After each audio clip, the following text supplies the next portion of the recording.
Hello বন্ধুরা, নতুন আরেকটি ব্লগে সবাইকে স্বাগত জানাচ্ছি। আশা করি সবাই ভালো আছো। তো রান্নাটা দেখে নিশ্চয়ই বুঝে গেছো। হ্যাঁ, অনেকেই আবার খেতে পছন্দ করো কিন্তু বলতে চাও না, লজ্জা পাও। লজ্জার কিছু নেই। আমরাও প্রথম খেতাম না, কিন্তু এই নভেম্বর মাসের 13 তারিখ এনে রান্না করেছিল আমার কর্তামশাই। তো একবার দেখো, এগুলোকে ধুয়ে নিয়েছি। এবার পেঁয়াজ কুচি কুচি করে নিয়েছি। এখানে দেখো শুকনো লঙ্কা বাটা, আদা রসুন পেঁয়াজ বাটা এবং বাদাম বাটা সব কিছুই মশলা রেডি করে দিয়ে গ্যাস ধরিয়ে কড়াইটা বসিয়ে দিলাম। সব কিছুই রেডি করে দিলাম। উনি শুধু পেঁয়াজ কুচিটা ভালো করেছে, বাস এতটুকু। আর এখন রান্নাটা করবে শুধু নেড়ে। এবার দেখো, এখানে জিরে গুঁড়ো, ধনে গুঁড়ো, হলুদ, লবণ দিয়ে দিল তেলটা গরম হওয়ার পর। তো এবার দেখো, উনি কিন্তু একটা স্পেশাল আছে। আমরা ডান হাতে রান্না করি, তো উনি কিন্তু ডান হাতে রান্না করবে না, বাম হাতে। দেখো, বাম হাতে রান্না করবে, উনি ডান হাতে রান্না করতে পারে না। এবার দেখো, পেঁয়াজ রসুন বাটাটা দিয়ে দিল, বাদাম বাটাও দিয়ে দিল। এবার শুকনো লঙ্কা বাটাটাও দিয়ে দেবে। দেখেছো বন্ধুরা, ওনার জন্য মাংস রান্না করলে শুকনো লঙ্কা আমার বাটতে হয়। এই দেখো, শুকনো লঙ্কা না দিলে নাকি ভালোই লাগে না। তো এগুলো ভালো করে কষিয়ে নেবে। তো বন্ধুরা, যেটা বলছিলাম, অনেকেই খেতে পছন্দ করো, খাও, কিন্তু বলতে চাও না। তো এটা লজ্জা পাওয়ার কিছু নেই। আমরাও খেতাম না, মোবাইলেই দেখতাম। তো আমার কর্তামশাই গত মাসে 13 তারিখ, এবার দেখো কাঁচা লঙ্কাও দিয়ে দিচ্ছে। তো নভেম্বর মাসের 13 তারিখ নিয়ে এসেছিলো, কারণ ওনার ইচ্ছা হয়েছে হঠাৎ করে। কারণ 14 তারিখ আমার শ্বশুরমশাই এবং আমার ভাসুর তারা ব্যাঙ্গালোর যাবে শ্বশুরমশাই ট্রিটমেন্টের জন্য। তো ওনাকে দোকানে থাকতে হবে কয়েকদিনের জন্য, 14-15 দিন থাকতে হবে।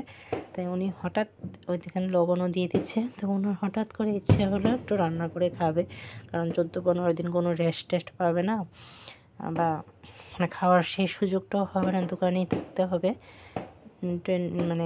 যতটা সময়, সকাল দুপুর বিকেল আর সময় পাবে না। তার ইচ্ছে হয়েছে খাওয়া।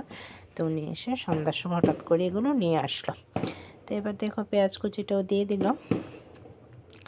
তো দিয়ে এবার নাড়তে থাকবে, কষানো হয়ে গেলে তারপরে ওইটা দিয়ে দেবে। তো প্রথমে আমারও ভালো লাগেনি এসব, কারণ আমরা কোনোদিন এসব খাইনি। তো এই দেখো, এবার এটার মধ্যে দই মেখে নিয়েছিল। তো আমি বলছিলাম যে হ্যাঁ, আমরাও কোনো দিন খাইনি, হঠাৎ করে নিয়ে এসছে। আমার কাছে ভালো লাগছিল না। এখানে মোরগের পা ছিল, চামড়া ছিল, যেহেতু ঠান্ডা ছিল একটু গরম জল দিয়ে করে এনেছে। আর ছিল এখানে গিলা, মাথা, গলা, কি স্টমাক, এগুলো লিভার, এগুলোই ছিল। তো এই দেখো, এবার দইটা মেখে নিল, মেখে এবার রেডি করে নিল। উনি শুধু এতটুকু, আর সব মশলা টশলা সব কিছু কিন্তু আমি রেডি করে দিয়েছি। তো এবার দেখো, কড়াইয়ে ঢেলেও দিল। তো এবার দেখো, বাম হাতে কীভাবে নেড়ে নেবে কতক্ষণ। সবাই অবশ্যই ভিডিওটা দেখে হাসবে। আমি জানি যে বাম হাতে রান্না করছে, কিন্তু উনি বাম হাতেই ভালো করে রান্না করতে পারেন, ডান হাতে পারে না।